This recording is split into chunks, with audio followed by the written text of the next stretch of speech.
Oi, gente, tudo bem com vocês? O vídeo de hoje é a parte 2 do vídeo de estudando o versículo em 10 passos.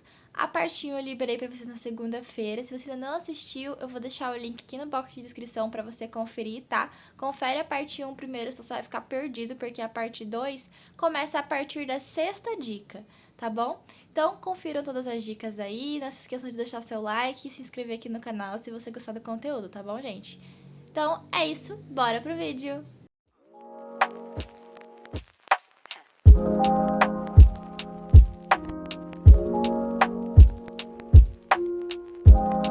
Agora, a gente vai para a próxima dica, né, que eu dei para vocês, que é a dica de número 6. Dica número 6, que é localizar as referências cruzadas. O que são referências cruzadas? Aqui na minha Bíblia, essa daqui é a Bíblia Anote, mas várias Bíblias têm esse recurso já nela, né? Você percebe, quando você lê aqui o versículo, deixa eu aproximar para vocês conseguirem ver. Tá vendo que aqui, bem aqui no cantinho, tem uma letra A? Então, tem todo o versículo e aqui tem uma letra A. Para que serve isso? Para você vir aqui embaixo e aí você vai ver aqui, ó, A 21:42, tá vendo? É a referência lá de cima. E aí ele tem Salmos 118, versículos 22 e 23. É para isso que servem essas referências. Você vai lá na sua Bíblia. Eu vou pegar aqui no tablet, porque a gente já tá com ela aberta aqui. E você vai abrir aqui, ó, Salmos, tá para cima. Capítulo 21, não. Capítulo 118, versículos 22 e 23. E aí você vai ler esse versículo que tá aqui, né? Ó, a pedra que os construtores rejeitaram tornou-se a pedra angular. Isso vem do Senhor e é algo maravilhoso para nós. Então, o que aconteceu? Jesus, ele citou esse versículo, né, de Salmos, que o salmista escreveu, né, nessa passagem aqui de Mateus. Então, como tem essa citação, eles colocaram aquele azinho lá no versículo. A mesma coisa você pode fazer não só para o versículo-chave que você escolheu estudar, né? Mas também para outros versículos que tiver marcaçãozinha durante o capítulo, porque isso vai te ajudar a entender o contexto. Então, essas referências cruzadas, você tem duas opções que você pode fazer. Você pode pegar e anotar todas elas, tipo assim, por exemplo, o versículo de Salmos. Você escreve todo o versículo de Salmos no seu caderno e todas as outras referências, né, que ele for citando, você pode escrever ele inteiro ou fazer como eu prefiro fazer, que eu só pego, olho, leio e aí eu anoto só a referência em si aqui no caderno, né? No caso, eu vou anotar aqui essa referência de Salmos, né? Só para deixar aqui guardado que é uma referência cruzada, né? Que a gente tem aqui nesse versículo. Outro aplicativo muito bom para vocês utilizarem na hora desse estudo, né? Porque às vezes não tem muita referência na própria Bíblia para ajudar a gente a entender. Então eu super recomendo para vocês esse aplicativo aqui, que é o Bíblia de Referência. O ícone dele é esse daqui, olha. Esse roxinho aqui, o Bíblia de Referência. Ele é roxinho, tá escrito Bíblia de Estudo. Esse aplicativo aqui, ele é próprio para isso, para você poder ter acesso, né, a mais referências bíblicas. Então, aqui em cima você coloca, né, o livro e o capítulo. No caso aqui eu coloquei Mateus, capítulo 21, escolhe a versão, né? Por enquanto ele tem a Almeida atualizada e a NVI. E aí você acha o seu versículo que você quer, né? E você pode escolher as referências que você quer acessar. Então aqui, olha, ele trouxe várias referências para ajudar a gente a entender esse versículo. As referências, o texto bíblico está em português. As referências estão em inglês, mas como os nomes da Bíblia, né, são basicamente nomes próprios, então não muda muito, tá vendo? Atos fica Acts, né, com C, T, S. João fica John, né? Muda pouca coisa, gente, dá pra entender porque é super ajuda esse aplicativo, tá? Acho que o que muda mais é Tiago, que em inglês fica James. Mas de resto, é super tranquilo. Se vocês tiverem qualquer dúvida, é só dar uma pesquisada que vocês já conseguem encontrar, tá? Então aqui ele apresenta pra gente, olha, Atos, aí você clica, ó, ele aparece aqui do ladinho. Ele é a pedra que foi rejeitada por vós, os edificadores, a qual foi exposta como pedra angular. Aí você pode ir lendo, né? A ideia é você achar a referência e você abrir o capítulo inteiro, né? E você lê a passagem para você ir entendendo. Isso que é aprofundamento, gente. Você vai pegando e vai lendo cada um deles para você poder entender. Ó, Efésios 3, do 3 ao 9. Efésios 3, 3 ao do 3 ao 9. Como pela revelação me foi manifestado o mistério, conforme acima, em poucas palavras vos escrevi, pelo que, quando ledes, podeis perceber a minha compreensão do mistério de Cristo, o qual em outras gerações não foi manifestado aos filhos dos homens, como se revelou agora no Espírito aos seus santos, apóstolos e profetas, a saber que os gentios são co-herdeiros e membros do mesmo corpo e coparticipantes da promessa em Cristo Jesus por meio do Evangelho, do qual fui feito ministro segundo o dom da graça de Deus que me foi dada, conforme a operação de seu poder. A mim, o mínimo de todos os santos, me foi dada esta graça de anunciar aos gentios as riquezas inescrutáveis de Cristo e demonstrar a todos qual seja a dispensação do mistério que desde os séculos esteve oculto em Deus que tudo criou. Ali aqui não entendi? Leia o capítulo inteiro para você entender certinho qual a relação dele com esse versículo. Aqui a gente tem 1 Pedro 2, 4, né? E do 2 ao 8. E Romanos 9, 33 aqui também.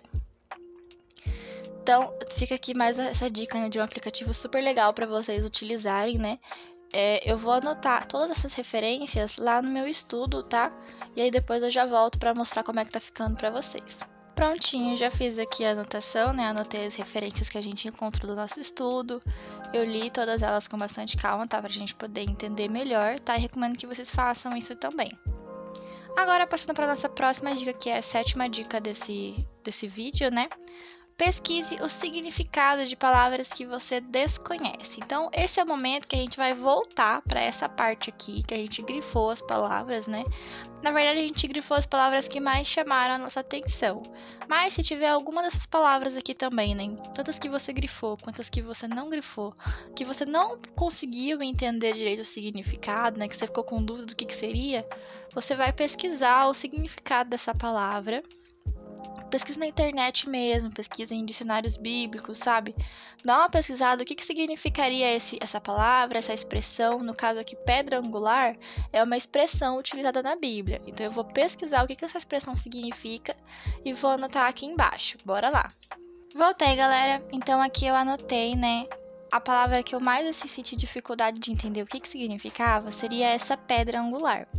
Então eu dei um Google e pesquisei o significado, né, do que seria essa pedra angular nos tempos bíblicos, né, o que significava isso, e eu achei o seguinte: pedra de sustentação que era usada na construção de um edifício na antiguidade, colocado como base de duas paredes primárias da construção, fixando e determinando sua posição final. Então eu peguei até uma fotinha, não sei se vocês conseguem ver bem, olha. Aqui tá vendo que é essa pedra aqui, olha, que meio que fazia sustentação na construção mesmo. E Jesus é essa pedra aqui, no caso, né? A representação, né, nessa parábola seria que Jesus é essa pedra aqui que fixa, né, a construção. Também eu pesquisei, gente, olha, eu vou até abrir aqui a página no Google para vocês. Eu achei aqui nesse site, que é o Estilo Adoração, que também é um site que eu sempre recomendo para vocês. E aqui nesse site também tem a informação de que ela também pode ser essa pedra aqui, sabe? Quando tem esses arcos, ela também é essa pedra aqui, que é a pedra que une as duas pontas desse arco. Tanto que ele até explica, ó, deixa eu abrir aqui de novo. Tanto que ele até explica, ó, outro significado possível para a expressão pedra angular também é aquele que se refere à pedra principal colocada no centro de um arco para unir seus dois lados. Então, no primeiro sentido, a pedra angular traz o significado de pedra fundamental, que no caso é aquele sentido primeiro que a gente viu, né, da pedra que seria no cantinho, né? Enquanto que no segundo sentido, ela diz respeito à pedra que estabiliza e une como uma só estrutura os dois lados de um arco, formando a própria base do arco. Então tem esses dois sentidos do que significa a pedra angular. Eu não anotei esse outro sentido aqui, né? Porque ia ficar muita coisa para escrever, mas eu li lá, né, para vocês poderem ver. E eu coloquei uma fotinha. Esse que é o ponto que eu mais gosto de estudar no tablet, porque eu consigo colocar foto, consigo pesquisar e já colocar aqui, coisa que no caderno, se eu quiser imprimir, se eu quiser colocar uma foto, eu tenho que imprimir, recortar, colar, e no tablet é muito mais prático. Próxima coisa que a gente faz então nesse estudo é fazer uma conclusão. Então, agora a gente vai amarrar tudo isso que a gente aprendeu. A gente vai escrever uma conclusão amarrando tudo que a gente conseguiu aprender com essa leitura, com esse estudo, com essas anotações, com essas pesquisas, tá bom? Então eu vou pegar uma nova página aqui, porque essa aqui já encheu. Vou pegar uma nova página só pra gente fazer a conclusão desse capítulo. Vamos lá. Terminei aqui então de escrever a minha conclusão, né, que diz assim: com esse estudo eu posso concluir que Cristo é a pedra angular sobre a qual a igreja está estabelecida. Escrevi errado, escrevi estabelida.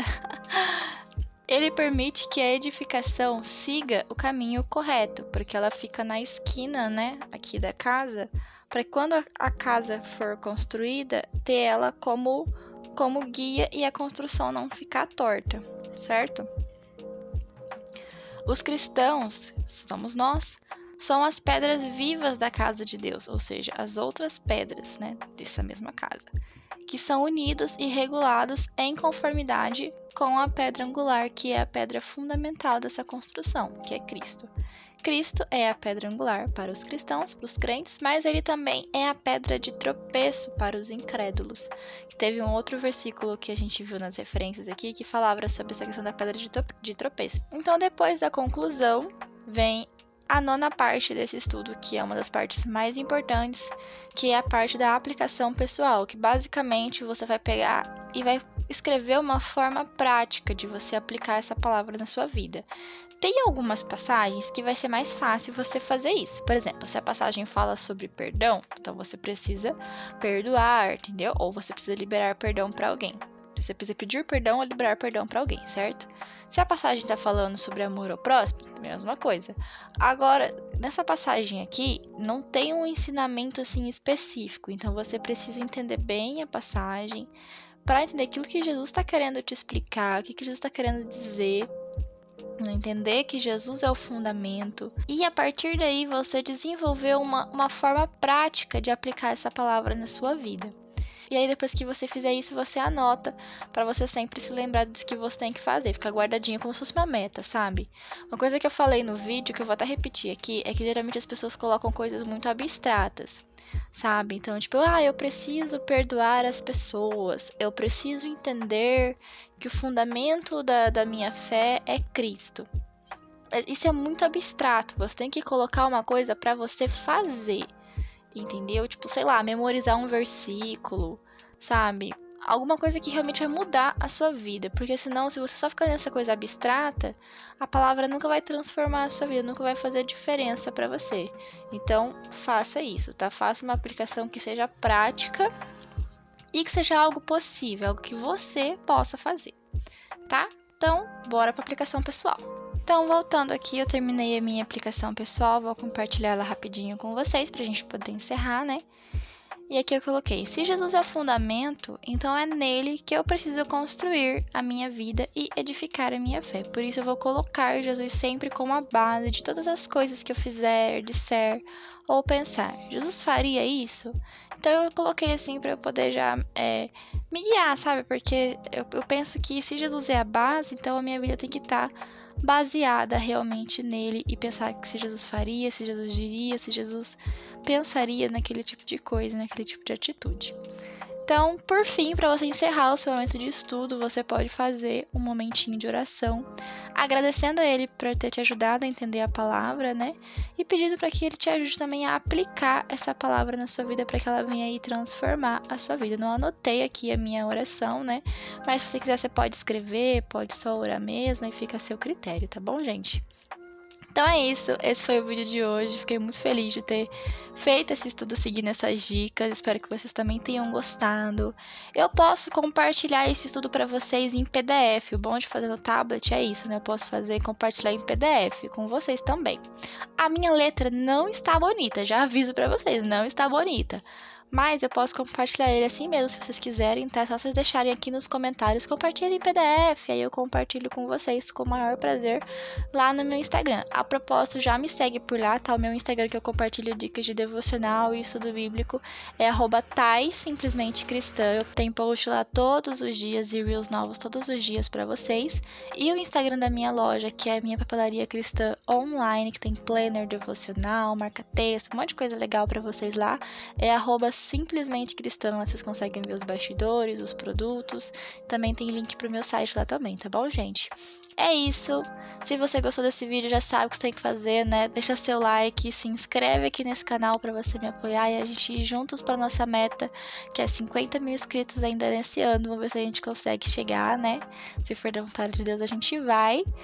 Um beijo, gente, e até o próximo vídeo.